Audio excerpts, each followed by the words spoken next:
Oh, well, hey, babe. It's Jamie, that's me here. Welcome back to my channel and welcome back to yet another review of Married at First Sight. Honey, let's not even waste no time. Let's go ahead and get into the bull, okay?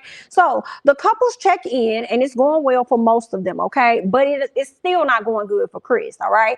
And I'm tired, okay? I want Alyssa to go home. I am okay with Chris going home as well because I just feel like it's too painful for us to watch, okay?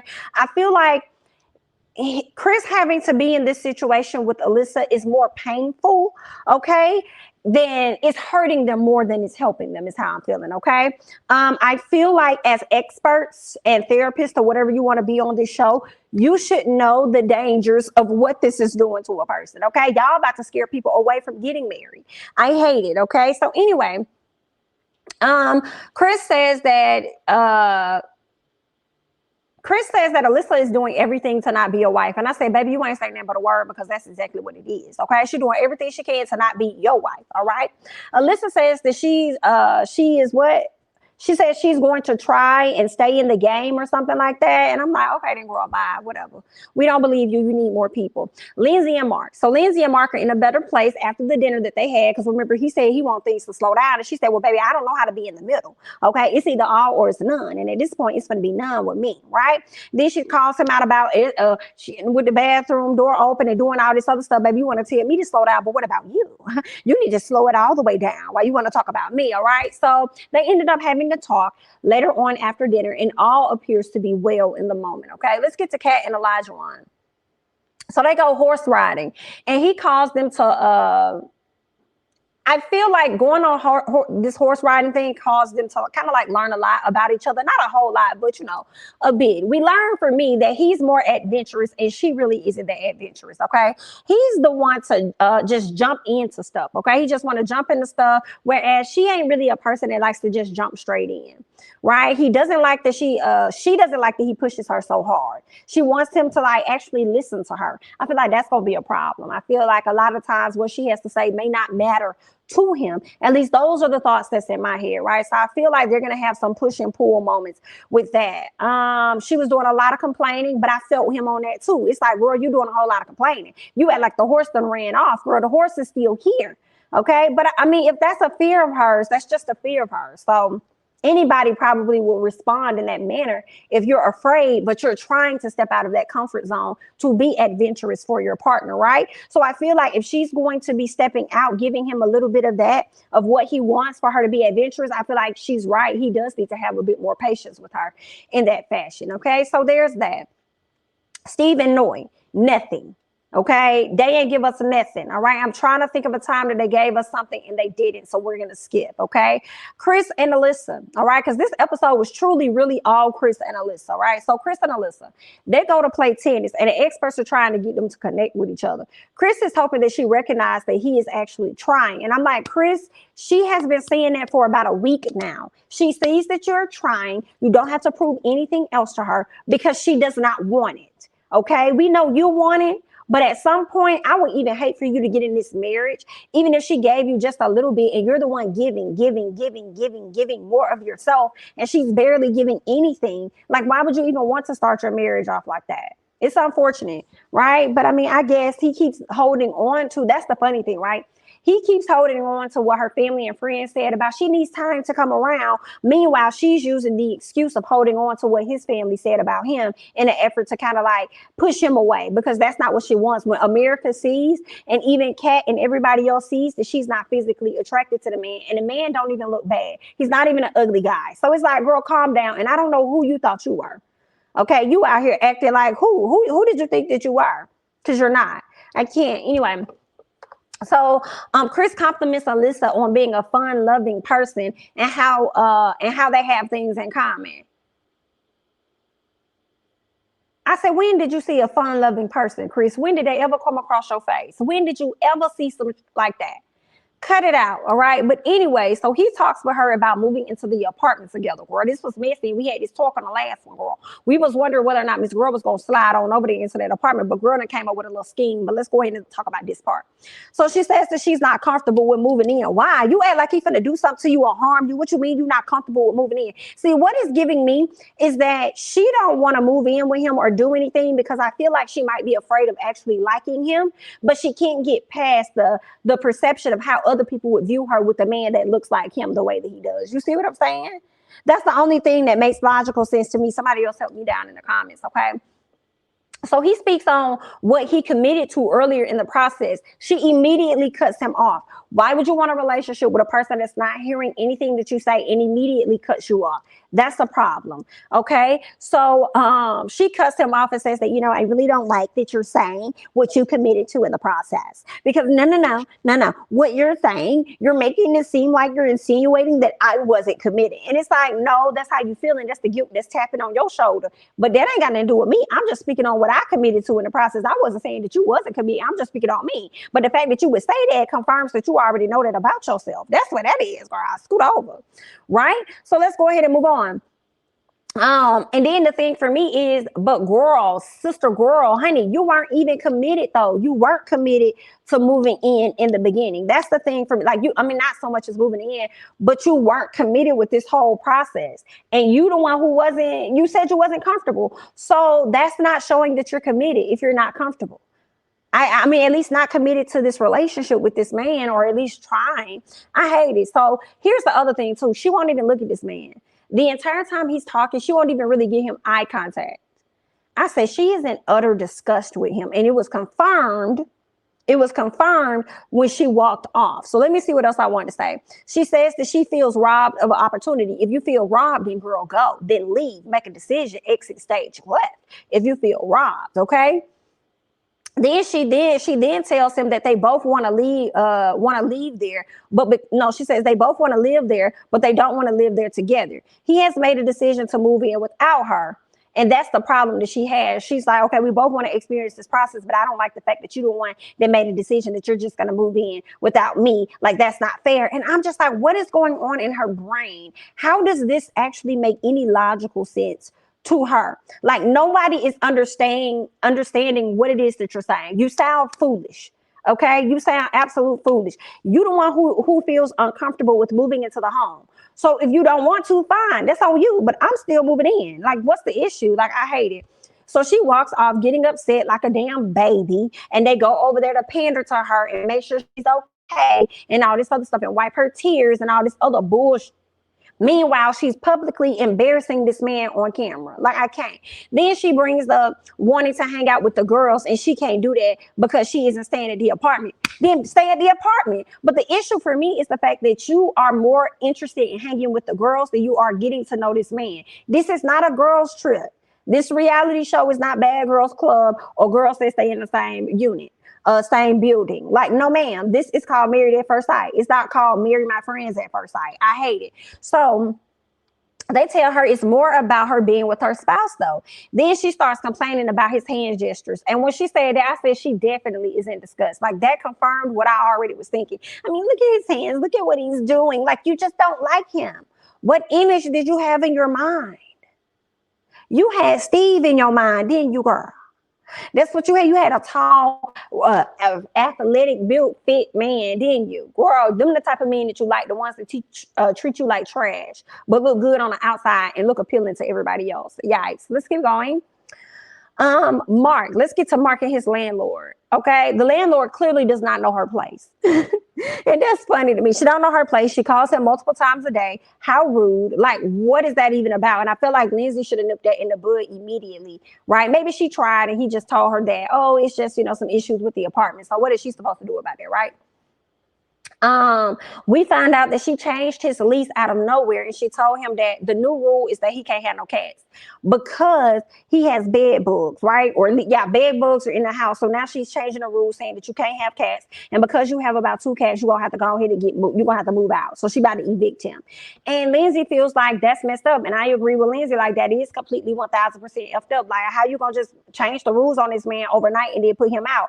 But again, baby, you do have bed bugs. Like, girl, what you over there living in? Are you living in filth that resulted in bed bugs, or was the issue already pre-existing? How long you been at this home? This is not making any sense. Okay, so Lindsay comes up with a solution real quick, and she says that he gonna move his things into her house. And I was like, y'all be damn, who finna move what into this house after you said you got a bed bug problem? What you finna move into this house? Not your property, not your things. Girl, you probably got all kind of bed bugs all up in them things, all kind of critters and shit. You're not finna move that in my fucking house, because I'm not finna be around here itching and scratching and concerned and waking up to different bites and shit on my damn body. No, ma'am. Then y'all got to deal with the ticks and whatever else the little animals got on them. Then you got to turn around and deal with the lice that y'all could potentially get in your damn head. Like, girl, it's just too much. It's too much, okay? If I see a little fly sometimes, I be thinking something on me. Okay, so what the hell I look like? Movies like, girl, just the thought of thinking about them bed bugs and him moving in, I'm gonna be itching and scratching. Like, I could, no, sir. Okay, no, ma'am. Mm-mm. Okay, she gonna tell me something. Only take what you need. He don't need none of this now, ma'am. He don't need none of this. None of it. Not if he got a bed bug attached to it. No, ma'am. He don't need it. I hate to see it. She just jumped to it. She was so eager to show herself being there for him, because he shows up and he's there for other people. And then he's over there gonna say in a confessional, like, oh, I don't know. I'm shocked that she would even do that. I'm shocked that she would say that. Like, I don't know. Like, making it seem like it was awkward and it wasn't a great thing, but you also didn't turn her down at the same time either, with your wishy-washy fake self. But anyway, let's keep going.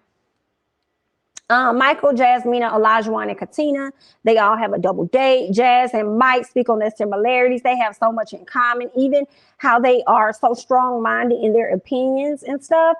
Jasmina is irritating as fuck, because you could tell she lives and thrives to push back with her husband and have arguments. Oh, I don't understand that. I don't understand that. And maybe it's just because they're in their first week and she has to get readjusted to, or not readjusted, but she has to adjust, because this is her first marriage. She has to get adjusted to how he does things, right? I just hate the pushback that she gives him all the time. Like, I can't stand it. Meanwhile, Olajuwon pushes Katina a little too hard, trying to get her to be more like him when she's not listening to her and stuff. One thing about Olajuwon, he doesn't listen either. He likes to take over conversations and act like he already has the answer ahead of time. Like, I know. And I don't like when people do that, because if you have to say, I know so much, that means you really don't know, because you're really not listening. But okay. Chris and Alyssa, because we're back to them, girl. He calls his sister and tells her about Alyssa's showing her, okay, and how she has been walking out of conversations and just being rude and all of that. And he says that he's open to talk to her in private if she wants to talk to him. Like, that's what he told the producers or whatever. And I'm like, that girl not gonna talk to you. She ain't been trying to talk to you. And I'm tired of her trying to have all these conversations off camera as if we don't see who the hell you are already on camera.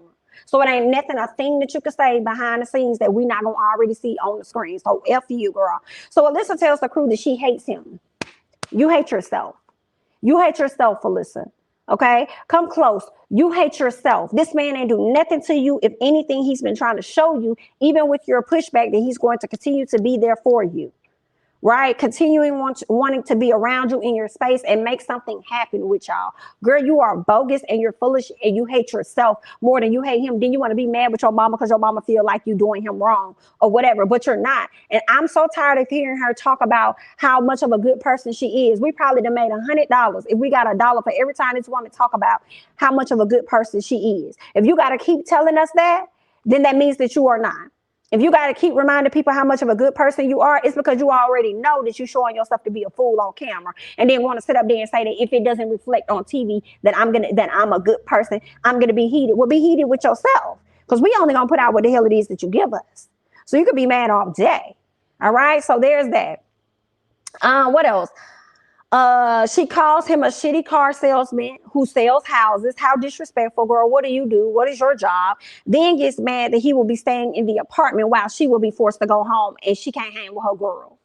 And then try to put her white woman tears on to cry as if they was going to go up there and tell him that he had to leave.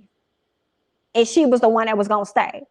You out your fucking mind. Shout out to the black guy that came over, the producer, and told her, well, you just don't have to get over it. In so many words, girl.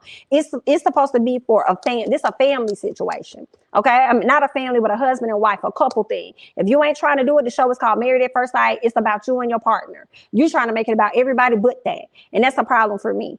Okay? So then she says, Then she gonna ask, why does he get to stay in the apartment? Because he's the only person that's open to the process. What do you mean? Can't stand this girl. So Alyssa is yelling at the producer, saying that she's a nice person. We talked about that.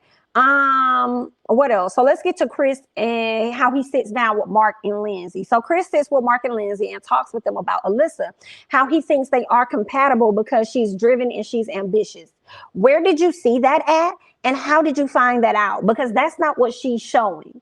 Is that what you read? Is that what you heard? Is that what they told you? Because that's not what she's showing. All right. So they trying to figure out, like, well, what's going to happen? Because we about to move into our apartment soon. Like, baby, what's going to happen? He don't even know, girl. He ain't got no answer. He don't know what's going to happen. Alyssa sits with Jazz and Katina. Shout out to Katina, because Katina held Miss Alyssa to the fire. All right. They talk about, talks with them. She talks with them about Chris, and she gives them an excuse about what his friends told her, using that as an excuse as to why she's not really interested in him. And everybody else is like, girl, no, the real thing is that you're not interested in him at all. Like, that's just what the gag is, girl. You're not interested. Okay? You don't like it. Okay? That's what it is given. Like Nene said, you don't like it. So what you want me to do? You don't like it. All right.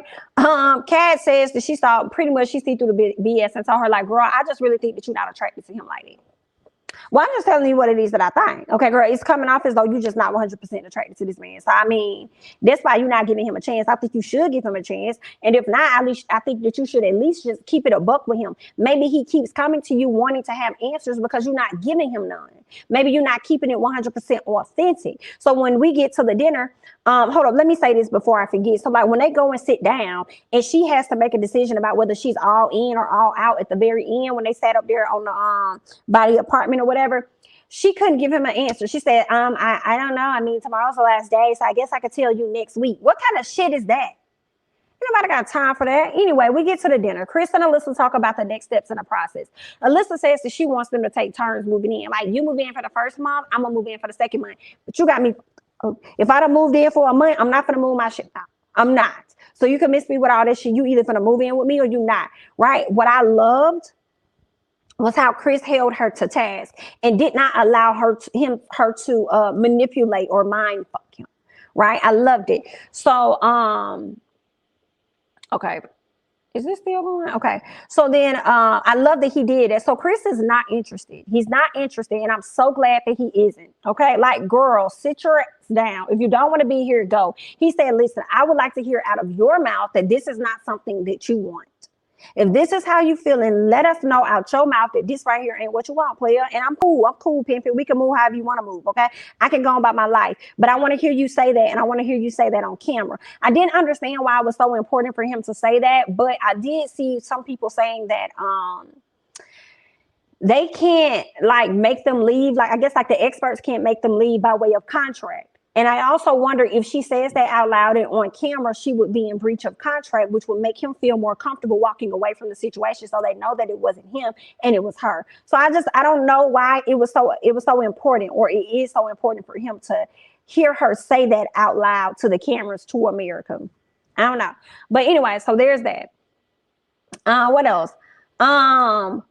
Chris is not interested. We talked about that. So he says that he is either all in or he's all out, girl. So which one would you like to do? I'm either all in or I'm all out. She isn't willing to speak on that in front of people, but you want to bring up the conversation about what we finna do, as far as you finna bring up the conversation about the suggestion for the apartments. You're gonna bring that up into play. I think I should move in at this time and you should move in or move out at that time. You could do that, but then when it comes down to him having a conversation about being all in or all out, she says that's not something she want to have a conversation about in front of everybody. But you also can go to these same girls, Jasmina and the other young lady, Katina, and have a conversation with them about the stuff. But then when it comes to the entire group, you don't want to talk about it. Like, girl, you're bogus. And I saw what you tried to do. When Lindsay was over there eating her food or even scoffing or whatever she was doing over there, you tried to deflect and make it about Lindsay. And I'm so glad Lindsay didn't say nothing to your ass, because the heat is on you. It's not on Lindsay right now. You was trying to deflect and get a distraction or whatever, and it didn't work. Some Lindsay, please don't do that while I'm talking. Lindsay had been doing plenty of shit.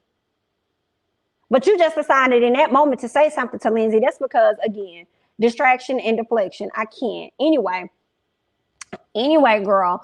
What else?